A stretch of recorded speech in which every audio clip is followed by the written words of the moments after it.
IRR కేసులో TDP అధినేత చంద్రబాబుకు భారీ ఊరట లభించింది. ఏపీ ప్రభుత్వ పిటిషన్ను సుప్రీంకోర్టు కొట్టివేసింది. చంద్రబాబు ముందస్తు బెయిల్ రద్దు కోరుతూ ప్రభుత్వం పిటిషన్ దాఖలు చేసింది. దర్యాప్తుపై ముందస్తు బెయిల్ ప్రభావం ఉండదన్న సుప్రీం అభిప్రాయం వ్యక్తం చేసింది. నోటీసులు ఇవ్వడానికి కూడా ధర్మాసనం నిరాకరించింది. ఇదే కేసులో సహా నిందితులపై ఉన్న ఉత్తర్వులు చంద్రబాబుకు వర్తిస్తాయని స్పష్టం చేసింది. 2022లో ఈ కేసుపై ఎస్ఎల్పీ దాఖలైనందున 17A నిబంధన వర్తిస్తుందా అని ధర్మాసనం ప్రశ్నించింది. విభిన్న అభిప్రాయాలతో ఇచ్చిన తీర్పునకు ఈ కేసుకు సంబంధం ఉందా అని ఆరా తీసింది.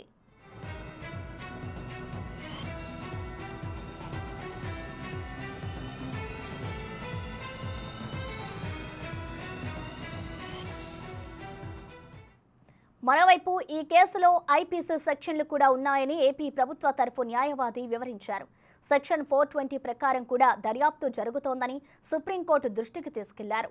అసలు ఈ కేసులో ఆ సెక్షన్ ఎలా వర్తిస్తుందని ధర్మాసనం అడిగింది.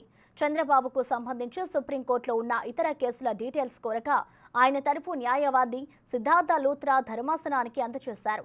అన్ని వివరాలు పరిశీలించిన న్యాయస్థానం మిగతా కేసుల్లో సాధారణ బెయిల్ కూడా మంజూరైంది కదా అని వ్యాఖ్యానించింది. కొన్ని కేసుల్లో సాధారణ బెయిల్, మరికొన్ని కేసుల్లో ముందస్తు బెయిల్ వచ్చిందని ప్రభుత్వ న్యాయవాది తెలిపారు. సహనిందితులు బెయిల్పై ఉన్నప్పుడు చంద్రబాబు కూడా బయట ఉంటే నష్టమేంటని కోర్టు ప్రశ్నించింది.